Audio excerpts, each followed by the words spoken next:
بسم اللہ الرحمن الرحیم۔ السلام علیکم ناظرین، آج وزیر اعظم عمران خان نے قوم کے سامنے بیٹھ کر ان کے سارے سوالوں کے جوابات دیے ہیں، اور عمران خان بڑی اچھی طرح سے جانتے ہیں کہ اس وقت پاکستان میں ان پر کتنی تنقید ہو رہی ہے۔ اس وقت قوم مہنگائی کے ایک طوفان کا سامنا کر رہی ہے، اور ایسے وقت میں وزیر اعظم کا قوم کے سامنے بیٹھ جانا یہ آپ تبھی کر سکتے ہیں جب آپ کے ہاتھ صاف ہوتے ہیں، جب آپ کی نیت صاف ہوتی ہے، جب آپ اپنے گریبان میں خود جھانک کر فخر محسوس کر سکتے ہیں۔ ورنہ آپ برطانیہ میں دیکھ سکتے ہیں کہ کوئی بھی میڈیا پرسن، کوئی بھی پاکستانی نواز شریف، اسحاق ڈار، عابد شیر علی ان کے قریب بھی جائے تو یہ بھاگنے لگتے ہیں۔ یہ عالمی طاقتوں سے مل سکتے ہیں، یہ میڈیا کو خرید سکتے ہیں، یہ سب کچھ کر سکتے ہیں، یہ پاکستانی کو فیس نہیں کر سکتے۔ ویسے تو یہ لائیو کال اتنی لمبی تھی کہ یقیناً اگر ہم آپ کو پوری کال سنائیں، پوری ویڈیو آپ کو دکھائیں تو آپ کے پاس اتنا ٹائم نہیں ہوگا۔ اس میں جو خاص باتیں ہیں، ایک تو پاکستان میں جو ٹرینڈ چل رہا ہے کہ صدارتی نظام آ رہا ہے، چہرے بدلنے سے کچھ نہیں ہوگا، نظام کو بدلو تاکہ عمران خان جیسا سچا، دیانتدار، آنیسٹ اور نڈر لیڈر کچھ کر سکے۔ عمران خان نے آج کہا کہ میں پارلیمنٹ میں بات نہیں کر سکتا، وہاں پر شور مچ جاتا ہے، اس لیے میں آ کر آج آپ کے سامنے بیٹھا ہوں تاکہ آپ کے سوالوں کے جواب دے سکوں۔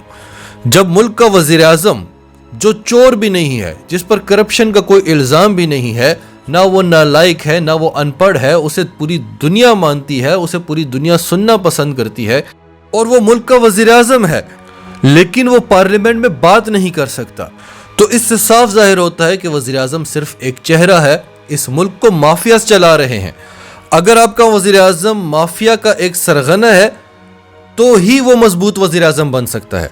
تو عمران خان سے جب سوال کیا گیا کہ کیا آپ صدارتی نظام لا رہے ہیں، تو عمران خان نے نہ اقرار کیا نہ انکار کیا، ان کے چہرے پر ایک مسکراہٹ آئی اور وہ اس بات کو گول مول کر گئے۔ پھر نظام عدل پر جب بات ہوئی تب بھی وزیر اعظم نے جس طرح سے تنقید کی، اس سے صاف ظاہر تھا کہ یہ نظام بدلنا چاہتا ہوں لیکن میرے ہاتھ میں نہیں ہے۔ پھر جب مہنگائی پر سوال ہوا تو عمران خان نے وہ بھی سمجھانے کی کوشش کی کہ کس طرح سے مافیا اس سب میں ملوث ہے، اور دوسرا کرونا سے پہلے پاکستان کی اکانومی عروج پر جا رہی تھی، اور اس وقت تو پوری دنیا میں ہی مہنگائی کا طوفان آیا ہوا ہے۔ امریکہ میں 50 سالہ ریکارڈ ٹوٹ گیا ہے، اور آج بھی دنیا پاکستان کی تعریف کر رہی ہے کہ پاکستان جیسی کمزور معیشت نے جس طرح سے کرونا کا مقابلہ کیا ہے۔ دنیا کے ٹاپ ادارے پاکستان کو پچھلے 3 سالوں سے ٹاپ 3 پوزیشنز پر رکھ رہے ہیں۔ تو آپ خود سوچیں کہ کیا کرونا کو عمران خان لے کر آیا تھا، اور یہ سوچیں کہ اگر کرونا کے وقت نواز شریف یا آصف علی زرداری کی حکومت ہوتی تو کیا ہوتا۔ سر جھکا کر امریکہ کے آرڈر پر ملک کو بند کر دیا جاتا۔ آج ہم مہنگائی کا رونا رو رہے ہیں، اگر ان کے دور میں کرونا آتا تو کیا یہ ملک دیوالیہ نہ ہو چکا ہوتا۔ تو ناظرین، ہم نے پوری کوشش کی ہے کہ آپ کو انتہائی کم وقت میں مختصراً اس ساری لائیو کال کا خلاصہ بتا دیں، اور اب آپ کو عمران خان کا ایک کلپ سناتے ہیں جسے سن کر آپ کو اندازہ ہوگا کہ پاکستان میں اچھا کیا ہو رہا ہے۔ اس سے پہلے اگر ابھی تک آپ نے ہمارا چینل سچ ٹی وی سبسکرائب نہیں کیا تو اسے ابھی سبسکرائب کریں اور بیل آئیکن پر کلک کریں تاکہ ہماری آنے والی ویڈیوز آپ کو وقت پر ملتی رہیں۔ آپ کو پتہ نہیں یاد ہے، لوگوں نے پتہ نہیں، میرا جو پہلی دفعہ جب میں پرائم منسٹر بنا تو میں نے قوم سے خطاب کیا، تو میں نے قوم کو ایک چیز کہی تھی کہ آپ کو بڑا شور ملے گا اور ساری جگہ سے آوازیں آئیں گی کہ ملک تباہ ہو گیا، یہ ہو گیا، نااہل ہے، یہ ختم ہو گیا، کیونکہ میں نے تب آپ کو کہا تھا سب کو کہ ہم نے کوئی کمپرومائز نہیں کرنی۔ اس ملک کے وہ جو بڑے بڑے ڈاکو ہیں، میں واضح کرتا ہوں، یہ چور نہیں ہے، یہ ڈاکو ہے۔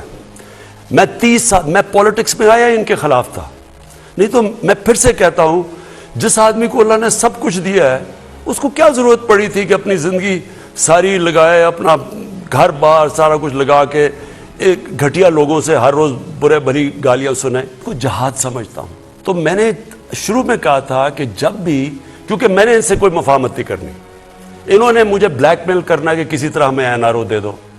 جو جنرل مشرف نے اس ملک کے اوپر سب سے مارشل لاء سے زیادہ اس نے ظلم کیا تھا، ان 2 بڑے گھرانوں کو این آر او دے کے، یعنی ان کی چوری معاف کر کے۔ اس کو سمجھتا ہوں کہ یہ ملک کی سب سے بڑی غداری ہے اگر میں یہ کروں گا، اور اس لیے یہ افراتفری پھیلائی ہوئی ہے، جو ٹی وی پہ آتا ہے جو تباہ ہو گیا ملک میں یہ ہو گیا، غربت بڑھ گئی. میں ذرا آپ کے سامنے پہلے یہ ذرا رکھتا ہوں نا. انہوں نے کہا کہ غربت بڑھ گئی ہے. ورلڈ بینک کی فگر ہے کہ 4 کیٹیگریز انہوں نے بنائی. ورلڈ بینک کہتا ہے کہ چاروں کیٹیگریز میں غربت کم ہوئی ہے. 0.6% کم ہوئی, دوسرے میں 1.4% کم ہوئی غربت, تیسرے میں 2.9% کم ہوئی, اور آخری میں 0.6% کم ہوئی. اس کا مطلب کہ ہمارے دور میں تو غربت کم ہوئی ہے. ابھی انہوں نے ورلڈ بینک نے پاکستان کی خود ویریفائی کر کے انہوں نے فگرز لگائی ہے کہ پاکستان میں جو دولت میں اضافہ ہوا ہے, یعنی جی ڈی پی میں اضافہ ہوا ہے, وہ 5.37% ہے. 0.37%. جب کرونا کا مقابلہ کر رہا ہے ملک, جو ساری دنیا میں, ہندوستان میں تو نیگیٹو میں گئی ہے ان کی گروتھ ریٹ, یہ کیسے کہہ رہے ہیں کہ غربت بھی بڑھ گئی, ملک بھی تباہ ہو گیا؟ کدھر کدھر فائدہ ہوا ہے ہم نے پالیسیز بنائی. سب سے پہلے کنسٹرکشن. پاکستان کی کنسٹرکشن انڈسٹری کے اندر جو بوم آئی ہوئی ہے وہ میں آپ کو بتاؤں.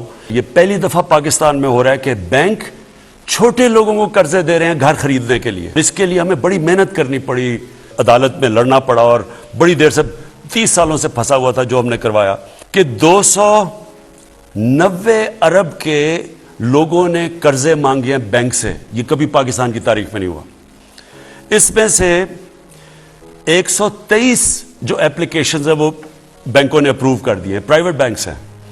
اس میں سے 40 ارب روپیہ دے چکے ہیں لوگوں کو اپنے گھر بنانے کے لیے. یہ وہ لوگ ہیں جو کبھی سوچ نہیں سکتے تھے اپنا گھر بنانے کے لیے, کیونکہ وہ کرائے کے گھروں میں رہ رہے تھے. وہ پاکستان میں پہلی دفعہ شروع ہو گئی ہے. اب عام تنخواہ دار طبقہ اپنا گھر بنا سکے گا. پہلی چیز, 43,000 گھر یونٹس بن رہے ہیں اس وقت. 324 پروجیکٹس ہیں کنسٹرکشن انڈسٹری میں, اور اس میں 30 لاکھ گھر بن رہے ہیں. 324 پروجیکٹس ہیں, 30 لاکھ اس وقت گھر کنسٹرکٹ ہو رہے ہیں. اس سے آپ یہ سمجھ جائیں کہ جو آپ سوچیں کہ جب گھر بنتا ہے تو اس کے گھر کے اوپر 30 انڈسٹری اس کے ساتھ ہوتی ہیں, یعنی کسی نے دروازہ ہونا, کسی نے لاکس بنانے ہوتے ہیں, ٹائلز وغیرہ وغیرہ. تو اس لیے بڑی ہے. اس کے بعد اب کسانوں پہ آ جائیں. میں صرف کسانوں, 4 ہماری کپاس, گنا, چاول اور ویٹ, گندم. ان کے اندر پاکستان کی تاریخ میں, کاٹن میں نہیں, باقی تینوں میں, اور پھر اس میں مکئی بھی ڈال دیں, مکئی, تو یہ ریکارڈ پروڈکشن ہوئی ہے پاکستان کی تاریخ میں, اور ان کو ریکارڈ پیسہ ملا ہے اس کی ان کے جو پیسہ گیا ہے دیہاتوں کے اندر, 73% ان کی انکم بڑھی ہے. اس کا مطلب کیا, ہم نے عام فیملی کا کیا ہے کہ ہر فیملی کو 1,65,000 اضافہ ہوا ہے ان کی آمدنی کے اندر. یہ دیہات کے اندر میں بات کر رہا ہوں. انڈسٹری, لارج سیل انڈسٹری, بڑے مزدوروں کو نوکریاں ملتی ہیں. 10% اضافہ ہوا ہے آج ہماری لارج سکیل مینوفیکچرنگ پہ. بات کر رہا ہوں کہ کیوں یہ 5.37% گروتھ ریٹ میں اضافہ ہوا ہے. ہماری لارج سکیل مینوفیکچرنگ میں 10% گروتھ ہوئی ہے, دیر کے بعد ہوئی ہے.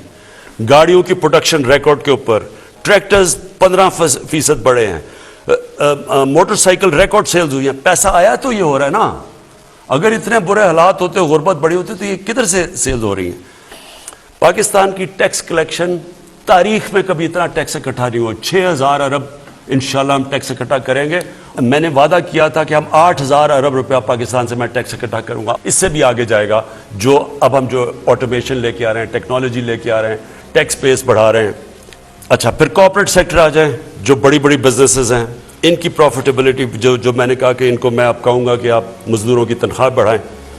انہوں نے 930 ارب روپے کا فائدہ ہوا ہے. انہوں نے یہ 2021 کے سال میں ان کی پروفٹ بڑھے ہیں, ان کی پروفٹس میں اضافہ ہوا ہے. پرائیویٹ کریڈٹ آف ٹیک, یعنی جو انہوں نے پرائیویٹ کنسرنز ہیں, جنہوں نے انویسٹ کرنا ہے, جنہوں نے سرمایہ کاری کرنی ہے, انہوں نے ریکارڈ ان کے کریڈٹ میں, یعنی ان بینکوں سے انہوں نے پیسہ لیا ہے انویسٹ کرنے کے لیے, جو 10 سال میں سب سے زیادہ لیا ہے, اور وہ 1.1 ٹریلین 1100 ارب روپے کا انہوں نے لیا ہے. ہمارا آئی ٹی سیکٹر, جو فیوچر ہے وہ آئی ٹی کی ہے, اور پہلی دفعہ ہم نے انسینٹیوز دیے آئی ٹی سیکٹر کو. 2